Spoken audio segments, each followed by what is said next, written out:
Hello everyone, welcome to Advait Education A N J exams. This is Ranjan और basic electrical engineering की module number 5 की series अब शुरू होती है। यहां से आई होप कि प्रीवियसली जितने भी हम लोगों ने मॉड्यूल्स देखे होंगे, आपने प्रॉपर उसको स्टडी किया। जितने भी मॉड्यूल्स हमने स्टडी आपको बताया हुआ है वो सब आपने प्रॉपर फॉलो किया होगा, सभी लेक्चर्स देखा होगा और सभी डीपीक्यू सेशंस भी आपने अटेंड किया होगा। तो अब ये जो मॉड्यूल शुरू हो रहा है इसके बारे में आपको कुछ बेसिक डिटेल बता देता हूं। ये मॉड्यूल नंबर 5 इस बेसिक इलेक्ट्रिकल इंजीनियरिंग के सीरीज के, इस क्रैश कोर्स सीरीज के सभी मॉड्यूल्स में से लास्ट मॉड्यूल है, आखिरी मॉड्यूल है। तो इस मॉड्यूल के बाद आपका ये क्रैश कोर्स जो है वो कंप्लीट हो जाएगा और इस मॉड्यूल नंबर 5 में क्या खास है वो डिस्कस करने आज के इस वीडियो में आया हूं आपके साथ। ठीक है, तो संडे का दिन है, आप सभी अपने घर पे आराम से रिलैक्स करके एंजॉय कर रहे हैं और इस मॉर्निंग की शुरुआत बेसिक इलेक्ट्रिकल इंजीनियरिंग के मॉड्यूल नंबर 5 से होने वाला है। So it is a very good part. किसी रीजन से ये वीडियो रिकॉर्डेड फॉर्म में आप तक पहुंच रहा है, सो दैट की कंटिन्यूटी आपकी ब्रेक नहीं होनी चाहिए। कल के ऑनवर्ड्स में फिर से आप लोगों के साथ लाइव ज्वाइन हो जाऊंगा। ठीक है, तो अभी देखते हैं कि मॉड्यूल नंबर 5 जो है, that is our 3 phase AC circuits, इसमें क्या खास है, इसमें क्या खास है और एसएससी जेई के पॉइंट ऑफ व्यू से या यूपीपीसीएल जेई के पॉइंट ऑफ व्यू से या और अदर एजेई लेवल के एग्जाम के पॉइंट ऑफ व्यू से इसकी वेटेज, इसकी इंपॉर्टेंस कितनी होती है। ठीक है, तो चलिए इसको समझते हैं थोड़ा सा। इंपॉर्टेंट ये है कि अभी रिसेंटली हम लोगों ने जो मॉड्यूल नंबर 4 पढ़ा है, that means our single phase AC circuits, उस मॉड्यूल 4 का मैंने आपको वेटेज बताया था राइट फ्रॉम द बिगिनिंग कि इसका वेटेज एग्जाम के पॉइंट ऑफ व्यू से क्या था। ठीक, हमने देखा कि मॉड्यूल नंबर 4 जो कि था सिंगल फेज एसी सर्किट्स, इसका एग्जाम्स के पॉइंट ऑफ व्यू से क्या वेटेज था। मैं आपको बता दूं कि एसएससी जेई या कोई भी जेई लेवल के एग्जाम के पॉइंट ऑफ व्यू से अगर आप देखें तो एसी के सेक्शंस पे, एसी सर्किट्स के सेक्शन पे कोई भी बाइफरकेशन नहीं है बिटवीन द मॉड्यूल 4 और मॉड्यूल 5 जैसा हम लोगों ने इसको डिवाइड करके रखा है, क्योंकि मुझे ऐसा लगता है कि इनको सेपरेटली डील करना जरूरी है, क्योंकि कुछ कंसेप्ट्स में डिफरेंसेस आएंगे, कुछ चीजों में थोड़े से डिफरेंसेस कंपैरेटिवली हैं यहां पर। जैसे कि फॉर एग्जांपल इनका टाइप ऑफ जनरेशन जो हो गया, इनका जनरेशन, इनका रिप्रेजेंटेशन, इस मॉड्यूल नंबर 5 में जो हम लोग 3 फेज एसी पढ़ेंगे, इनका जो क्वांटिटीज का रिप्रेजेंटेशन है वो अब थोड़ा बदलेगा, क्योंकि अभी तक आपने मैग्नीट्यूड, ग्राफिकल और मैथमेटिकल फॉर्म तो पढ़ा हुआ था, लेकिन अब आपको क्वांटिटीज को लाइन और फेज के फॉर्म में भी एक्सप्रेस करेंगे, यानी वही मैग्नीट्यूड रहेगी, अब वो कुछ नया फॉर्म भी इसके अंदर आ जाएगा। तो कुछ मेजर डिफरेंसेस थे, that is why we needed to deal this particular module in a different part, in a different section. ठीक है, अदरवाइज ये प्योरली देखा जाए तो एसी सर्किट्स के ही पोर्शन का पार्ट है, उसी सिलेबस के अंदर का ये एक छोटा सा सब डिवीजन है। तो मार्क्स की वेटेज की हम लोग जो बात कर रहे थे ना कि ऑलमोस्ट 7 to 10 मार्क्स का वेटेज, 7 to 10 मार्क्स के आसपास का वेटेज जो है वो जाता है एसएससी जेई वगैरह के एग्जाम में। तो मैं आपको बता दूं कि एसएससी जेई इलेक्ट्रिकल का जो एग्जाम होता है, इसमें इस मॉड्यूल का, इस कंप्लीट मॉड्यूल का, यानी कि बोलना चाहिए कि module number 4 and module number 5, तो मॉड्यूल 5 क्या है हमारा, 3 phase AC circuits, 3 phase AC circuits. ठीक है, और मॉड्यूल 4 था हमारा सिंगल फेज एसी सर्किट्स। दोनों को कंबाइन कर दिया जाए अगर, तो ये ऑलमोस्ट आपका 8 to 14 मार्क्स तक जाता है। ये 8 to 14 मार्क्स के आसपास तक की वेटेज जो है वो बनती है यहां पे। ठीक है, ये आपका इतना वेटेज जाता है।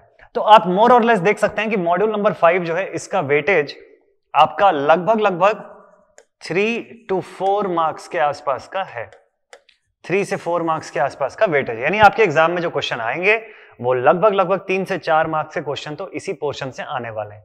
ठीक, इसको समझते हैं। एसएससी जेई के पॉइंट ऑफ व्यू से अगर मैं बताऊं और प्योरली सिर्फ मैं अगर 3 फेज एसी सर्किट्स के मॉड्यूल की बात करूं तो इसका वेटेज लगभग 3 से 4 मार्क्स का रहेगा, और ये इसी पूरे कंप्लीट एसी सर्किट्स के पोर्शन के अंदर पूछा जाने वाला पार्ट है। और यहीं अगर मैं बात करूं आरआरबी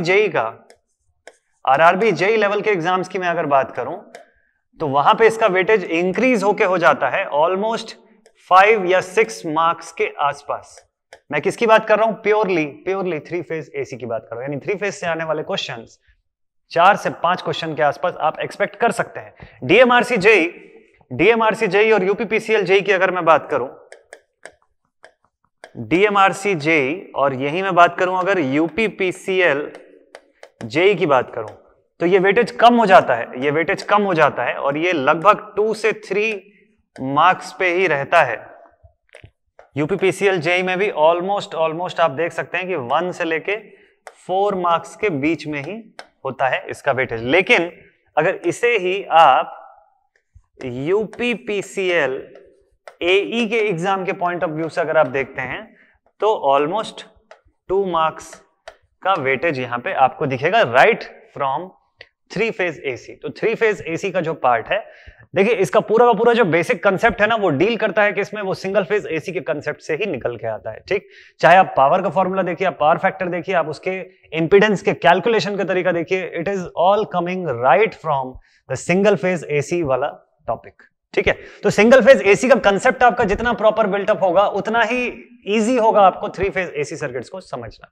ठीक है, कंपैरेटिवली बहुत ज्यादा इजियर रहेगा। और इसके अंदर चूंकि कोई बहुत ज्यादा डिफरेंसेस है नहीं, बहुत सिलेक्टेड और लिमिटेड टॉपिक्स हैं, तो आपके लिए इसको समझना बहुत ज्यादा आसान रहेगा और आपको इसके क्वेश्चंस को अटेम्प्ट करना बहुत आसान हो जाएगा, जिस तरीके से कि इस क्रैश कोर्स में प्लान्ड है आपके लिए। ठीक, तो ये तो हो गया इसका एग्जाम के पॉइंट ऑफ व्यू से वेटेज। तो मैं आपको बता दूं कि आज के इस लेक्चर में आपको क्या क्या मिलेगा। आज के इस लेक्चर में इंट्रोडक्शन है किसका, मॉड्यूल नंबर 5 का, that is our 3 phase AC circuit, जो हमारा पॉलीफेज एसी के फैमिली को बिलोंग करता है। ठीक, तो इस पूरे मॉड्यूल का इंट्रोडक्शन है। तो इंट्रोडक्शन में मुझे आपको क्या क्या बताना होता है, इंपॉर्टेंट थिंग ये है कि मैं पहले आपको क्या बताता हूं कि इसका एग्जाम के पॉइंट ऑफ व्यू से इस मॉड्यूल से कितने का वेटेज है। दूसरा इंपॉर्टेंट थिंग जो होता है वो ये होता है कि इस मॉड्यूल में आपको क्या क्या मिलने वाला है, किस किस टाइप के, किस किस टॉपिक्स के वीडियोस आप एक्सपेक्ट करने वाले हैं इस पूरे मॉड्यूल के अंदर। ये होगा हमारा नेक्स्ट टॉपिक फॉर डिस्कशन। और लास्ट होगा कि एक स्लाइड से आपको इंट्रोडक्शन दूंगा मैं कि इस मॉड्यूल में क्या होने वाला है। ठीक, तो चलिए, तो जैसा कि मैंने अभी आपको बताया हुआ था कि एग्जाम के पॉइंट ऑफ व्यू से हम देखेंगे कि ये मॉड्यूल क्या क्या पोर्शन जो है कवर करता है, कितने मार्क्स का वेटेज होल्ड करता है। ठीक है, तो आई होप कि कुछ मोर और लेस आपको ये पॉइंट क्लियर हो गया होगा। अब आगे बात करूं अगर मैं आपसे कि इस मॉड्यूल में आपको क्या क्या मिलेगा, इस मॉड्यूल के अंदर what all things you are going to get, what all topics are going to get covered, ठीक है, इन दिस क्रैश कोर्स। इसको देख लेते हैं यहां पर। तो चूंकि पॉलीफेज सिस्टम का है तो introduction of polyphase AC circuits का होना जरूरी है, जहां पे हम बात करेंगे कि मल्टीपल फेजेस जो होते हैं, जो मोर देन 1 फेजेस का जो क्वांटिटी है आपके माइंड में, मुझे पता है कि बहुत तरीके का क्वेश्चन आएगा कि सर 2 फेज क्यों नहीं कर रहे हैं, 4 फेज क्यों नहीं हो रहा है, 6 फेज क्यों नहीं हो रहा है, हम डायरेक्टली 3 फेज की बात क्यों कर रहे हैं। ऐसे जितने भी आपके क्वेश्चन आएंगे माइंड में, उन सबको क्लियर करेंगे right from the very first topic, that is the introduction to polyphase AC circuits. और जानेंगे कि एक पॉलीफेज एसी सर्किट्स के टॉपिक का या इसको पढ़ने का या इसको जनरेट करने का क्या एडवांटेज है over a single phase AC circuit. ठीक है, सो बेसिकली इसके बारे में हम बात करेंगे कि पॉलीफेज होता क्या है, कैसे जनरेट कर सकते हैं उसको, और उसका advantage over a single phase system देखेंगे यहां पे। Then our next topic will be the generation of 3 phase AC. तो जैसा कि मैंने एसी वाले मॉड्यूल में पहले भी बताया था आप लोगों को कि इनिशियली जब हम शुरू करते हैं तो किसी क्वांटिटी को वहां से स्टार्ट करना शुरू करते हैं जहां से कि वो जनरेट हुई या वो क्रिएट हुई।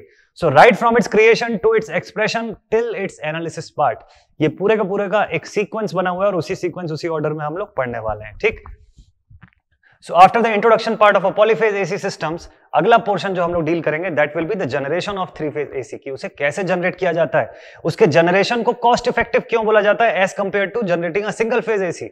एक सिंगल फेज एसी आप बना रहे हैं और दूसरी तरफ आप एक 3 फेज एसी बना रहे हैं, तो 3 फेज की जनरेशन को ज्यादा कॉस्ट इफेक्टिव माना जाता है, ज्यादा अच्छा माना जाता है as compare to the single phase AC. तो ऐसा क्यों है, इसकी जनरेशन में क्या खास है और इसकी क्या रिक्वायरमेंट है, इसी से जुड़ा हुआ अगला टॉपिक होगा हमारा रिप्रेजेंटेशन ऑफ 3 फेज एसी। आपके माइंड में आएगा कि सर रिप्रेजेंटेशन तो हमने पिछली बार पढ़ा हुआ था, कौन कौन सा पार्ट पढ़ा था आपने रिप्रेजेंटेशन में जो पढ़ा था वो क्या क्या पढ़ा था। आपने रिप्रेजेंटेशन में पढ़ा था कि ऑल्टरनेटिंग क्वांटिटी को 3 तरीकों से एक्सप्रेस करते हैं। कौन कौन से 3 तरीके थे वो, graphical form of representation, magnitude form of representation and mathematical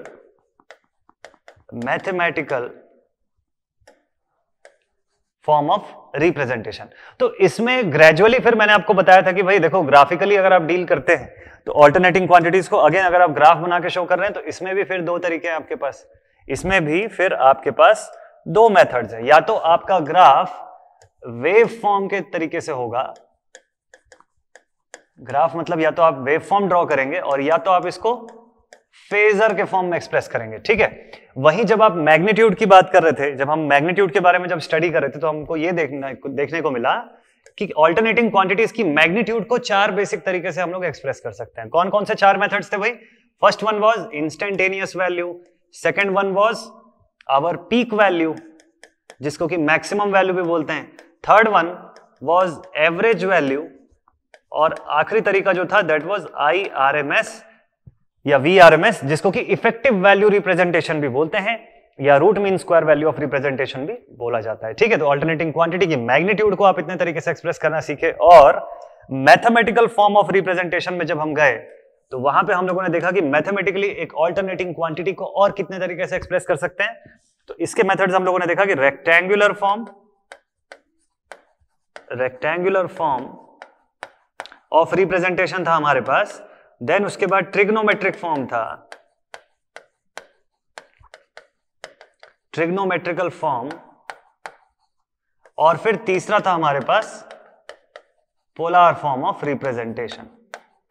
तीसरा था हमारे पास पोलार फॉर्म ऑफ रिप्रेजेंटेशन। ठीक है, तो अल्टरनेटिंग क्वांटिटी को मैथमेटिकली अगर आप एक्सप्रेस करने जाएंगे तो ये मेजर 3 तरीके आपके पास होते हैं। ठीक, अब इनकी अगर बात करें डिटेल में तो हम लोगों ने काफी कुछ डिटेल में समझा हुआ है, इनके बारे में पढ़ा हुआ है, और खास तौर पे बता दूं कि हम लोगों ने आई एवरेज और IRMS का जो कंडीशन था इसको फुल्ली डिराइव भी किया और इसको ध्यान से समझा। न्यूमेरिकल के पॉइंट ऑफ व्यू से भी उसका डिटेल मैंने बताया हुआ था आपको लास्ट वीडियो में, लास्ट मॉड्यूल के वीडियो में, तो आप वहां से भी जाके इसको देख सकते हैं, कंसेप्ट्स को प्रॉपर रिवाइज कर सकते हैं। ठीक है, हालांकि अभी अभी रिसेंटली आप लोगों ने DPQ सेशन लिया है तो डेफिनेटली मतलब आपको ये कंसेप्ट्स पूरे याद होंगे अभी भी। ठीक, इंपॉर्टेंट ये है कि मैथमेटिकली मैंने आपको कुछ तरीका बताया हुआ था कि जहां पे न्यूमेरिकल के पॉइंट ऑफ व्यू से आप क्वेश्चंस को कैसे सॉल्व करेंगे, पेपर 1 और पेपर 2 के हिसाब से सॉल्व करने का तरीका आपका कैसे बदल जाएगा, क्योंकि पेपर 2 में चूंकि आपका कैल्सी अलाउड है तो आपको कैलकुलेटर्स में भी इसका ऑपरेशन परफॉर्म करना आना चाहिए।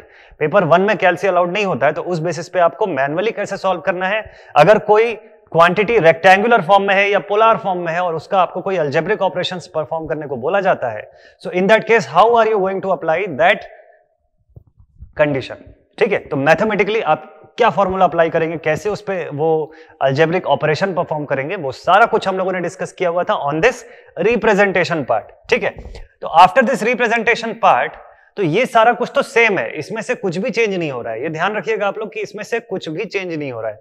तो जो हम लोगों ने मैग्नीट्यूड के बारे में पढ़ा था ना कि मैग्नीट्यूड 4 तरीकों से एक्सप्रेस होता है, वो सेम इसके ऊपर भी अप्लाई होगा, वो सेम इस पॉलीफेज सिस्टम पे भी अप्लाई होगा, इस 3 फेज पे भी अप्लाई होगा, क्योंकि है तो AC ही ना, है तो अल्टरनेटिंग करंट ही, बस पिछली बार एक फेज का पढ़ रहे थे आप सिंगल फेज के बारे में, इस बार 3 फेज के बारे में पढ़ने वाले। ठीक, फिर इसके बाद हम लोग बात करेंगे about the types of 3 phase AC, देखेंगे कितने टाइप्स के 3 फेज AC होते हैं। ठीक है, जैसे कि बैलेंस्ड हो गया, अनबैलेंस्ड हो गया, है ना, सिमेट्रिकल या बैलेंस लोड, बैलेंस कनेक्शन या बैलेंस फेज, इस फॉर्म में देखेंगे कि कितने बेसिक तरीके के 3 फेज AC सिस्टम्स हो सकते हैं। ठीक है, अब वो बैलेंस के भी केस में हमको देखना होगा कि वो बैलेंस भी किस फॉर्म में बोला जा रहा है। ठीक, वो सारा कुछ आपको पूरा डिटेल में मैं बताऊंगा, क्योंकि इसके आगे का पार्ट इसी कंसेप्ट के ऊपर बेस्ड है। देन इसके बाद इंपॉर्टेंट है कि हम डील करेंगे, क्योंकि 3 फेज सिस्टम है, पॉलीफेज सिस्टम का एक पार्ट है, तो मल्टीपल फेजेस हैं, तो वहां इंपॉर्टेंट ये होगा हमारे लिए जानना कि सभी फेजेस में से क्या सब में फेज डिफरेंस भी है, क्या सब एक ही फेज पे हैं या अलग अलग फेज एंगल्स पे। अगर अलग अलग फेज एंगल्स पे हैं तो डेफिनेटली कोई ना कोई क्वांटिटी लीड कर रही होगी फ्रॉम द अदर, तो आप एक सीक्वेंस डिसाइड करेंगे, जिस सीक्वेंस को जानने के बाद ये आपको समझ में आएगा कि कौन सी क्वांटिटी लीड कर रही है और कौन सी क्वांटिटी लैग कर रही है। जस्ट फॉर एन एग्जांपल आप समझ सकते हैं इसको, RLC सर्किट के एग्जांपल से आप समझ सकते हैं कि जब RLC सर्किट के बारे में हम लोग पढ़ते हैं, जब RLC सर्किट के बारे में हम लोग पढ़ते हैं तो वहां पे एक चीज लिखते हैं, आपको याद होगा, अगर मैं बोलूं कि कोई प्योरली इंडक्टिव लोड है, कोई प्योरली इंडक्टिव लोड अगर है, सो इन दैट केस हम लोग देखते हैं, इन दैट केस हम लोग क्या लिखते हैं कि भाई अगर मान लिया जाए थोड़ी देर के लिए कि एक purely inductive load having inductance capital L Henry is connected across a supply voltage of Vm sin omega t. ठीक है, so in that case what will be the value of supply current? तो आप यहां पे बताते हैं कि भाई सर वोल्टेज की वैल्यू थी Vm sin omega t, और इसके रिस्पेक्ट में जो हमारी current I that is Im sin omega t minus pi by 2। ये कंडीशन आती है जिसको देख के कि आप बताते हैं कि करंट की वैल्यू जो है, करंट जो है वो सप्लाई पोटेंशियल से आइडियल केस में 90 डिग्री पीछे चल रही है, लैग कर रही है। ठीक, सो जब ये ऐसा लीडिंग और लैगिंग का कंडीशन आता है, जब ये ऐसा लीड और लैग का कंडीशन आता है, तो फिर ये जानने की जरूरत पड़ती है कि अगर 3 फेज पे ऐसा हो रहा है तो फिर कौन सी क्वांटिटी लीड कर रही है, कौन सी क्वांटिटी लैग कर रही है, ये सारा कुछ समझना ना बहुत इंपॉर्टेंट हो जाता है वहां पे। तो यहां पर हम एक फेज सीक्वेंस की बात करेंगे जहां पे ये देखेंगे कि तीनों ही फेजेस में से आप कैसे आइडेंटिफाई करेंगे कि कौन सी फेज लीडिंग कंडीशन की है और कौन सी फेज लैगिंग कंडीशन की है। ठीक, तो हर फेज की करंट के फॉर्म में आपको वैल्यू पता चलेगी। और ध्यान रखना कि ये बात फेज के टर्म में हो रही है, मैग्नीट्यूड के फॉर्म में नहीं हो रही है। ठीक है, इसका डिफरेंस क्या है वो भी समझाऊंगा मैं आपको आगे आने वाले लेक्चर्स में, तो काफी डिटेल में हम लोग बात करने वाले हैं इनके बारे में। तो आज सिर्फ मैं आपको बस बेसिक्स बता रहा हूं और आज सिर्फ जस्ट मैं आपको एक इंट्रोडक्शन दे रहा हूं कि इसके अंदर आपको क्या क्या टॉपिक एक्सपेक्टेड रहेगा, क्या क्या टॉपिक्स आपको मिलने वाला है। ठीक, नेक्स्ट पार्ट विल बी, अब एक बार आपने फेज सीक्वेंस बनाना सीख लिया, आपने types of 3 phase AC system देख लिया, तो अगला चीज जो आप जिसके अंदर आप डील करेंगे that will B one of the most important topic of this chapter, one of the most important topic of this module, that will be the connection of 3 phase AC. आप देखेंगे यहां पे कि कनेक्शन ऑफ 3 फेज एसी कितने तरीकों से हो सकता है, क्योंकि हमारा 3 फेज एसी का सिस्टम है, मतलब 3 सेट ऑफ कॉइल्स रोटेट हो रहे होंगे किसी मैग्नेटिक फील्ड के अंदर, किसी यूनिफॉर्म मैग्नेटिक फील्ड के अंदर। सो इन दैट केस आपके पास there will be 6 terminals available, आपके पास 6 टर्मिनल्स अवेलेबल होंगे, तो उनका कनेक्शन किस तरीके से किया जा सकता है वो पॉसिबिलिटीज हम लोग यहां पे देखेंगे। ठीक है, सो कनेक्शन ऑफ एसी, इसके अंदर देखेंगे कितने टाइप के कनेक्शन हो सकते हैं, क्या पॉसिबिलिटीज हैं, क्या यूज होते हैं प्रैक्टिकली, और किस कनेक्शन का क्या एडवांटेज है वो भी मैं आपको पूरा डिटेल में बताऊंगा। ठीक, so after this connection part, देखो ये कनेक्शन वाला पार्ट बहुत ज्यादा इंपॉर्टेंट है, बहुत ही ज्यादा इंपॉर्टेंट है, क्योंकि आपके कन्वेंशनल के पेपर में इससे क्वेश्चन आता है। मैं अभी से बता देता हूं, इसको आप लोग चाहो तो नोट कर सकते हो कि आपके कन्वेंशनल यानी जितने भी बच्चों का अभी पेपर 2 आने वाला है, जितने भी स्टूडेंट्स 2019 का एसएससी जेई का एग्जाम दिलाए हुए हैं, जिनका अभी 21 मार्च को पेपर 2 आ रहा है, उन सभी के लिए one of the most important thing है कि आप अगर कन्वेंशनल की तैयारी कर रहे हैं तो ये आपके लिए मोस्ट इंपॉर्टेंट टॉपिक है, coming right away from 3 phase AC circuits. उस 3 फेज एसी सर्किट के मॉड्यूल का ये one of the most important topic है, important for paper 2 conventional, SSC JE paper 2 के लिए ये इंपॉर्टेंट क्वेश्चन है।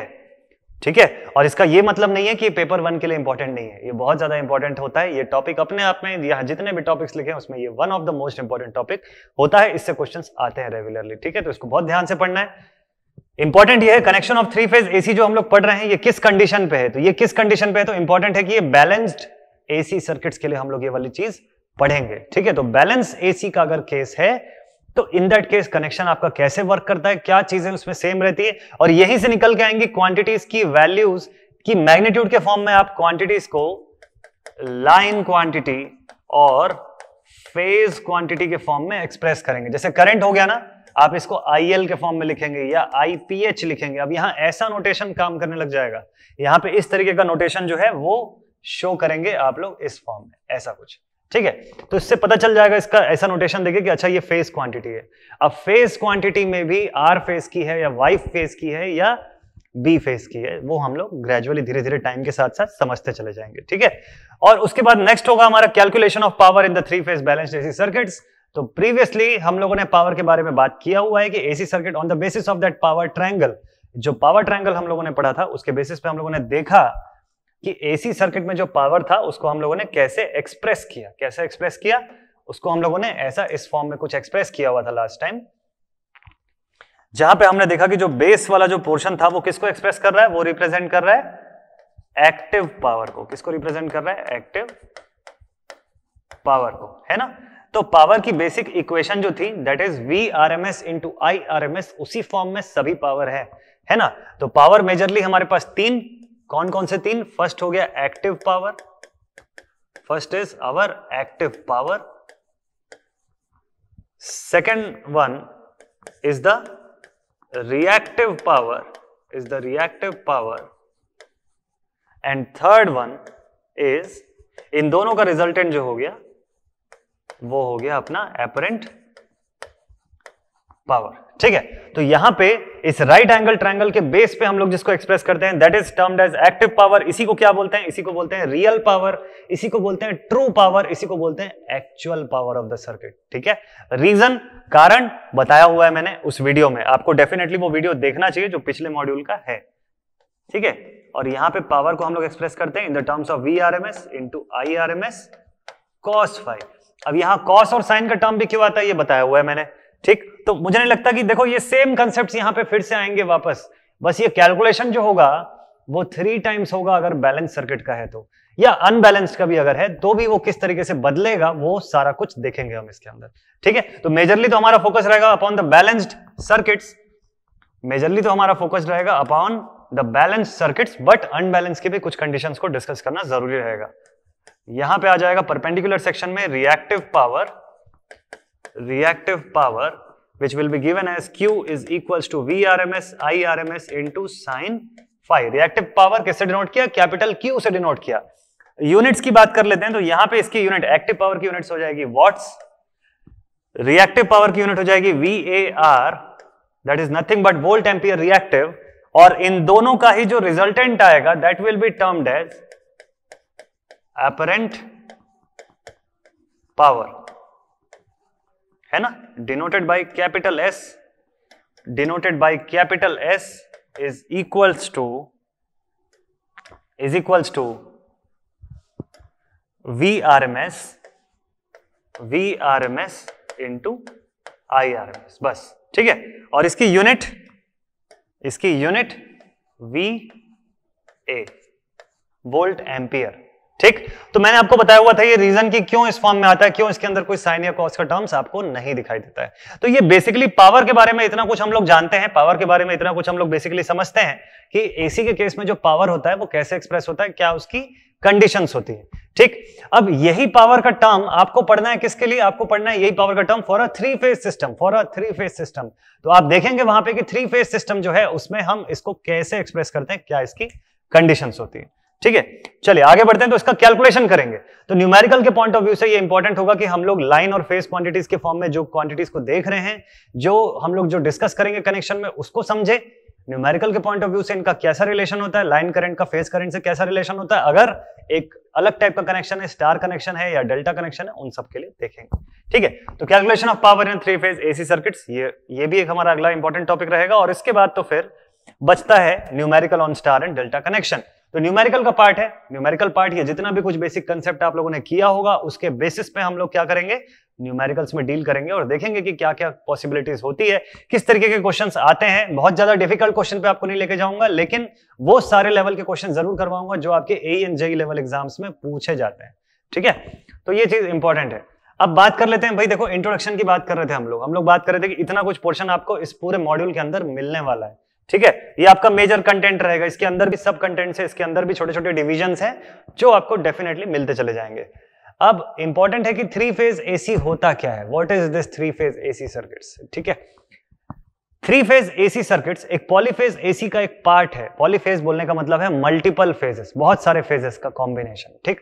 अभी तक आपने देखा पिछला वाला जो मॉड्यूल था उसमें हम पढ़े सिंगल फेज एसी सर्किट्स। अब यहाँ पे 3 फेज जो पढ़ रहे हैं, ये क्या लिखा हुआ है, a 3 phase system will employ voltage sources which conventionally consist of 3 voltages substantially equal in magnitude and displaced by a phase angle of 120 degrees। ध्यान से समझना इस पॉइंट को हमको, क्योंकि इसमें इसकी कुछ थ्योरी छुपी हुई है जो हम लोग लिंक करेंगे किससे, जो हम लोग लिंक करेंगे प्रीवियसली जो हम लोगों ने Faraday's law of electromagnetic induction के बेसिस पे पढ़ा, उससे लिंक करेंगे। कैसे लिंक करेंगे बता रहा हूं मैं। देखिए, on the basis of Faraday's law of electromagnetic induction आप एक चीज बोल सकते हैं, Faraday's law of electromagnetic induction के प्रिंसिपल पे आप एक चीज डिफाइन कर सकते हैं। क्या डिफाइन कर सकते हैं बताता हूं मैं। Faraday's law of electromagnetic induction के बेसिस पे ना आपको ये चीज पहले से पता है कि अगर कोई सेट ऑफ कंडक्टर्स को एक यूनिफॉर्म मैग्नेटिक फील्ड के अंदर हम भेजते हैं, एक यूनिफॉर्म मैग्नेटिक फील्ड के अंदर हम लोग भेजते हैं, तो क्या होता है, तो इस केस में क्या देखने को मिलता है, ठीक है, समझते हैं। सपोज कर लो कि यहां पे एक ऐसा मैग्नेटिक फील्ड हमारे पास क्रिएटेड है, एक ऐसा हमारे पास मैग्नेटिक फील्ड जो है वो क्रिएटेड है, ठीक।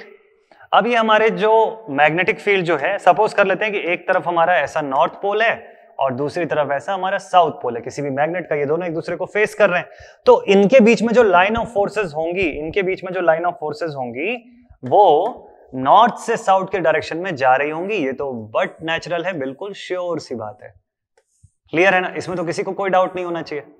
ठीक, अभी तक पिछले वाले मॉड्यूल में हम लोग क्या कर रहे थे कि इन्हीं लाइन ऑफ फोर्सेस के बीच में हम लोग एक सेट ऑफ कंडक्टर्स को लेके आते थे और उस सेट ऑफ कंडक्टर्स को हम लोग किसी एक पर्टिकुलर डायरेक्शन में, किसी एक पर्टिकुलर एंगुलर वेलोसिटी में हम लोग रोटेट करवा रहे थे। ठीक है, बाय एनी एक्सटर्नल मीडियम, कोई भी मीडियम यूज करें, कैसा भी हम लोग मैकेनिकल इनपुट दे दें, बट कंडीशन तो यही थी ना, कंडीशन तो यही थी कि इसी सेट ऑफ कंडक्टर्स के अंदर, मतलब सॉरी, इसी यूनिफॉर्म मैग्नेटिक फील्ड के अंदर हमारा एक ऐसा जो सेट ऑफ कंडक्टर था वो घूमने वाला था। ये सेट ऑफ कंडक्टर, ये कॉइल कहीं पे प्लेस्ड है बीच में, और ये जैसे जैसे घूमता, ये पोर्शन जो है जैसे जैसे ग्रेजुअली रोटेट होता in anti clockwise direction with angular velocity of omega radians per second, omega radians per second की एंगुलर वेलोसिटी से ये रोटेट हो रहा है किसी यूनिफॉर्म मैग्नेटिक फील्ड के अंदर जिसकी मैग्नेटिक फ्लक्स डेंसिटी फिक्स्ड है।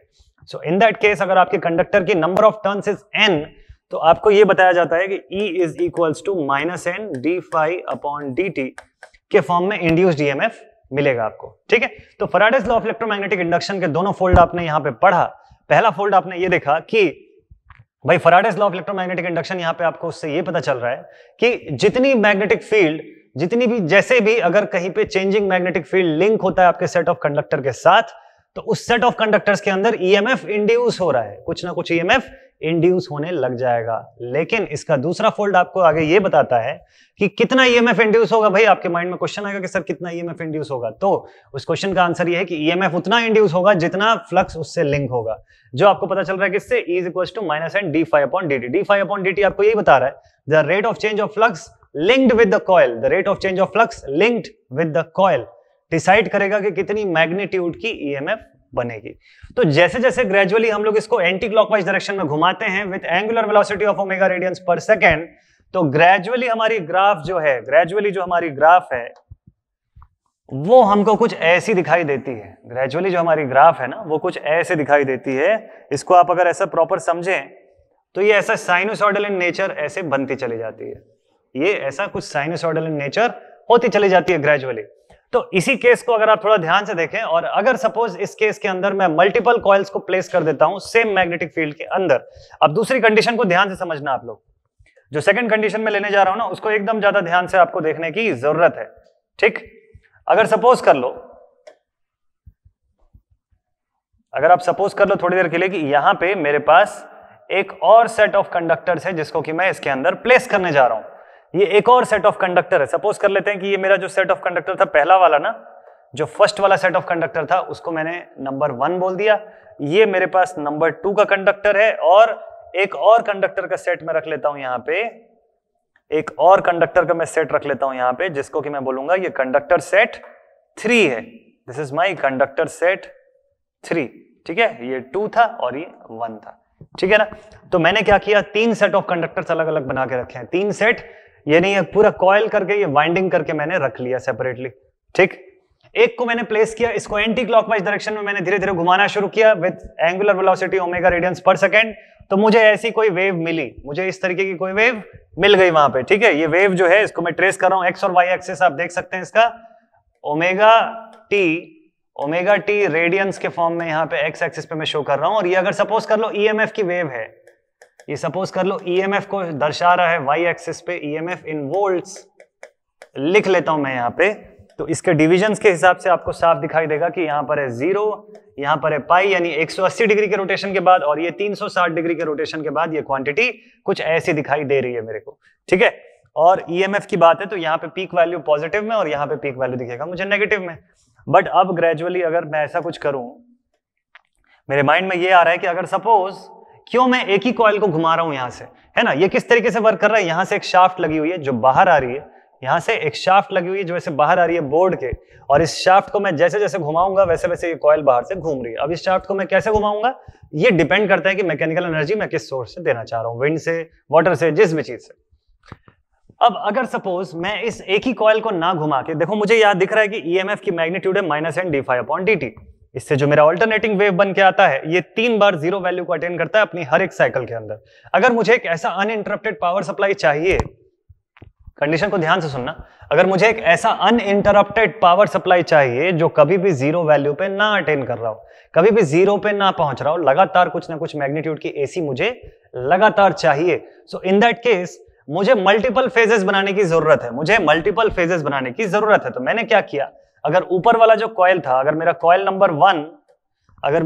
नंबर 1 जो है वो 1000 टर्न्स ऑफ कंडक्टर से बना हुआ है, और मैंने क्या कर दिया कि एक दूसरा कॉइल क्रिएट किया, इसको भी 1000 टर्न्स ऑफ कंडक्टर से क्रिएट कर दिया, सेम मटेरियल से, ठीक है। और फिर एक तीसरा कॉइल भी लिया और उसको भी मैंने 1000 कंडक्टर टर्न्स बना लिया उसके ऊपर पे भी, ठीक है, और सेम मटेरियल से बना लिया। अब तीनों कॉइल मेरे आइडेंटिकल हैं, क्या है, तीनों कॉइल मेरे आइडेंटिकल हैं, सेम मटेरियल, सेम उसका पूरा का पूरा cross section area, length, breadth, width सब कुछ एकदम बराबर, और number of turn same, material जो मैंने यूज किया एग्जैक्टली वो भी सेम।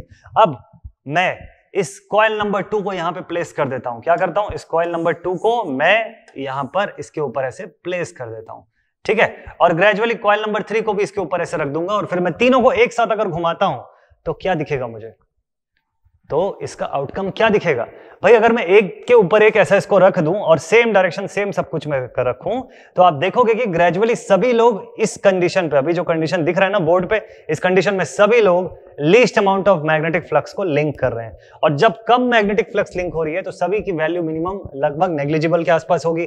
ग्रेजुअली धीरे धीरे जब मैं इनको घुमाता चला जाऊंगा, यहां से ऐसे धीरे धीरे ये सब घूमना शुरू करेंगे, और इन दैट केस क्या होगा, ये मैग्नीट्यूड सबकी एक साथ बढ़ेगी। तो तीनों ही कंडीशंस में आप देखते जाओ, ये तीनों के ही केसेस में लाइन ऑफ फोर्सेस बिल्कुल यूनिफॉर्म है, magnetic line of forces uniform है, क्योंकि मैग्नेटिक फील्ड में आपने कोई चेंज नहीं किया है, आपने नंबर ऑफ कॉइल्स को बस इंक्रीज किया है, लेकिन सबकी नंबर ऑफ टर्न्स बिल्कुल सेम है, सबके घूमने का डायरेक्शन सेम है, सबकी एंगुलर वेलोसिटी अगर सेम है, और तीनों के बीच में कोई फेज डिफरेंस एंगल नहीं है, तो आपकी ग्राफ पता है कैसी दिखेगी, तो आपकी ग्राफ कैसी दिखेगी पता है, बता रहा हूं, आपकी ग्राफ जो है ना वो ऐसी दिखाई देगी, ये पहले वाले कॉइल के कारण बनने वाला वेव, इसी के ऊपर आपको दिखाई देगा दूसरे वाले कॉइल के कारण ऐसा बनने वाला वेव, ये जो स्लाइड सा डिफरेंस भी दिख रहा है ना, ये भी नहीं दिखेगा, ऐसा एकदम दिखेगा, एग्जैक्टली इसी के ऊपर चलता हुआ ये लाइन दिखेगा फॉर द सेकंड वाला कॉइल, और फिर थर्ड कॉइल से बनने वाली जो वेव है वो भी आपको ऐसी ही दिखाई देगी, इसमें भी आपको कोई चेंज नहीं दिखेगा। देखो 3 कलर तो है, लेकिन सब एक दूसरे को ओवरलैप किए हुए हैं, क्यों, क्योंकि आपकी सभी कॉइल्स के बीच में कोई फेज डिफरेंस है ही नहीं, वहां पे क्या नहीं है, तीनों ही कॉइल्स के बीच में there is no phase difference at all, phase difference का कोई पार्ट ही नहीं है यहां पर इन तीनों के बीच में, ठीक है। तो अब क्या प्रॉब्लम है इससे, प्रॉब्लम क्या है इससे, प्रॉब्लम ये है, इससे बेसिक प्रॉब्लम ये है कि जो मुझे अनइंटरप्टेड पावर सप्लाई चाहिए थी वो तो कंडीशन फुलफिल ही नहीं हुई।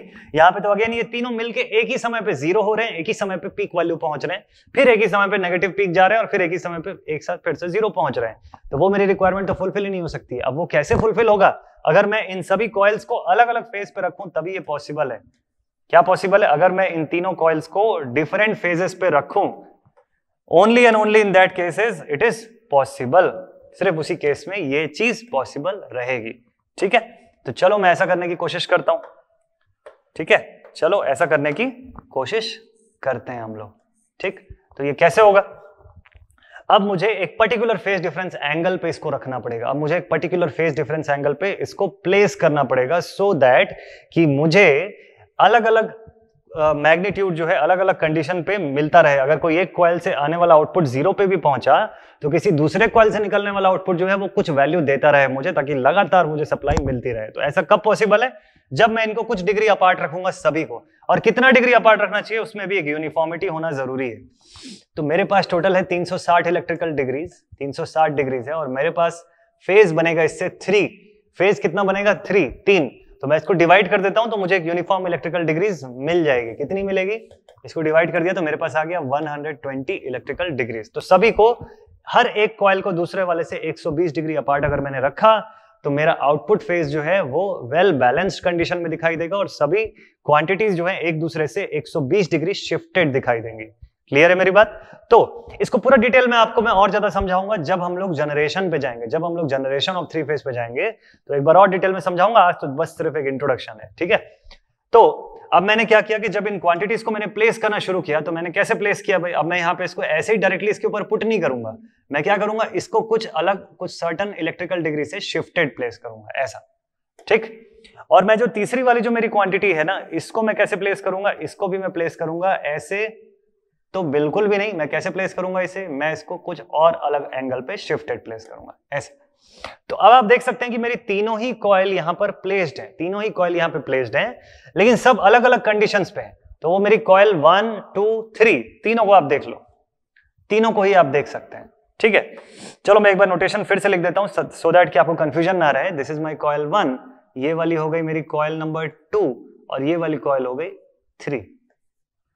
क्लियर? ये तीनों ही कॉइल आपको दिखाई दे रही है। अब इन तीनों से बनने वाला क्वांटिटी, अब आप ध्यान देना कि ये तीनों ही कॉइल की नंबर ऑफ टर्न सेम है, डायमेंशंस पूरी सेम है, और जो कंडक्टर मैंने यूज किया वाइंडिंग के लिए वो भी बिल्कुल यूनिफॉर्म है। जिस मैग्नेटिक फील्ड के अंदर मैंने इसको रखा है वो मैग्नेटिक फील्ड भी किससे बना है, वो परमानेंट मैग्नेट से बना है। That means we are providing it with a uniform magnetic field जिसकी दो चीजें कांस्टेंट है। कौन कौन सी दो चीजें? जिसकी magnetic flux density B constant है और उसका मैग्नेटिक फील्ड इंटेंसिटी H जो है that is also fixed. So in that case क्या होगा, अब मैं इन तीनों ही कॉइल्स को एंटी क्लॉकवाइज डायरेक्शन में ओमेगा रेडियंस पर सेकंड की एंगुलर वेलोसिटी से घुमाने जा रहा हूं, ठीक है। यहां से मैंने इस पॉइंट से एक शाफ्ट कनेक्ट करके रखा हुआ है और एक्सटर्नली उस शाफ्ट को मैं घुमाता हूं, एक्सटर्नली उस शाफ्ट को मैं घुमा रहा हूं, ठीक। अब जब मैं ग्रेजुअली इन सबको घुमाने वाला हूं एक साथ, तो क्या देखने को मिलेगा, तो क्या देखने को मिलेगा, जो मेरा वेव फॉर्म होगा वो उसमें क्या चेंजेस देखने को मिलेंगे भाई, सोच के बताओ, है ना। इस चीज को सोच के बताओ आप लोग। देखो ये ऐसे घूमेगा, ऐसे घूमना शुरू करेगा, ठीक है। मैग्नेटिक लाइन ऑफ फोर्सेस नहीं घूमेंगे इसके साथ, वो तो अपनी जगह यूनिफॉर्म है, फिक्स्ड है। बस ये सेक्शन जो है मेरा ये घूमने लग जाएगा।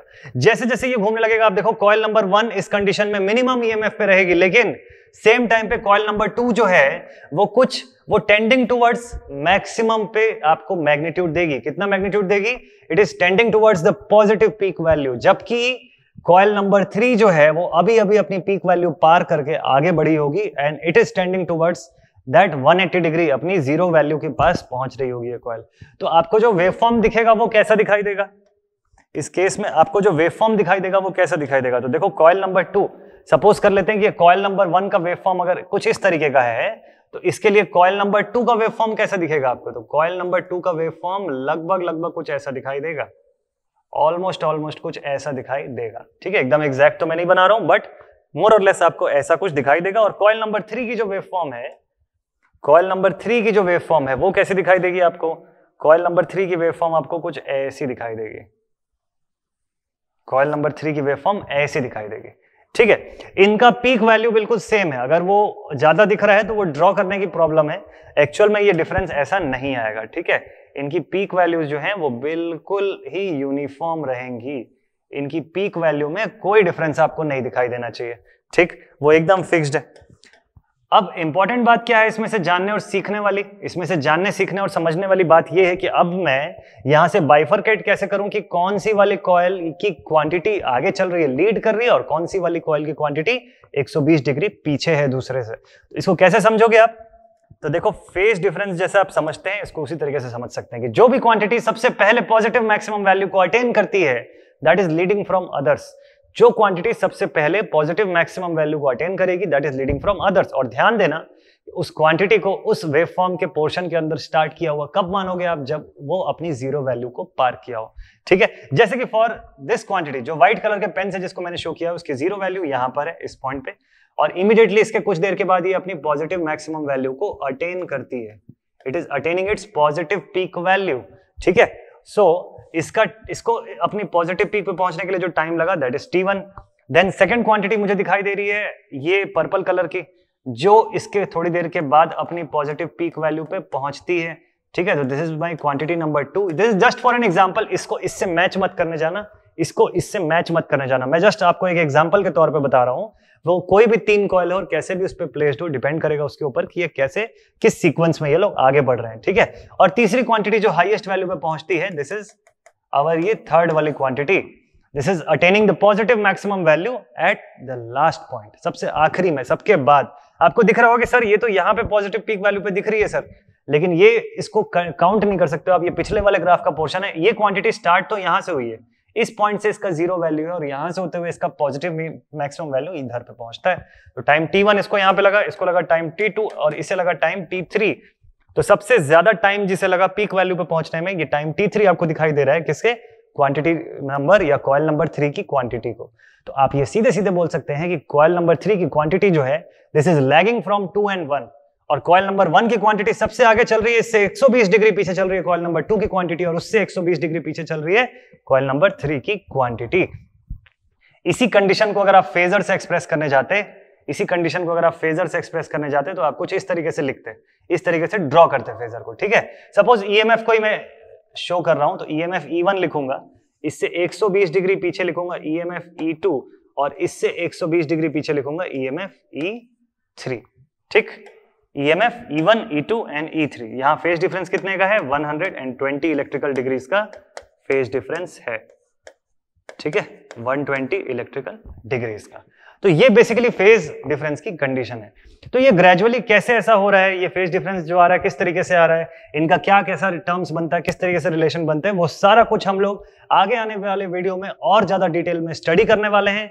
मोटिव ये था इस लेक्चर का आपके लिए कि आपको एक प्रॉपर इंट्रोडक्शन मिल जाए कि आपको क्या कंटेंट मिलने वाला है, किस तरीके से सारे के सारे कंटेंट्स आपके लिए ऑर्गेनाइज्ड हैं पूरे वेल प्लान्ड वे में। और चूंकि आपका आखिरी मॉड्यूल है तो इंपॉर्टेंट है कि बेसिक इलेक्ट्रिकल का ये पोर्शन आपका इसी मॉड्यूल के साथ पूरी तरह से क्लियर होना चाहिए, ठीक है।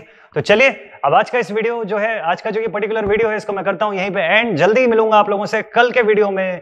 नेक्स्ट लाइव सेशन जो होगा हमारा, मजा आएगा आप लोगों को, 3 फेज का पूरा डिटेल उस लाइव पोर्शन के अंदर डिस्कस करेंगे हम लोग।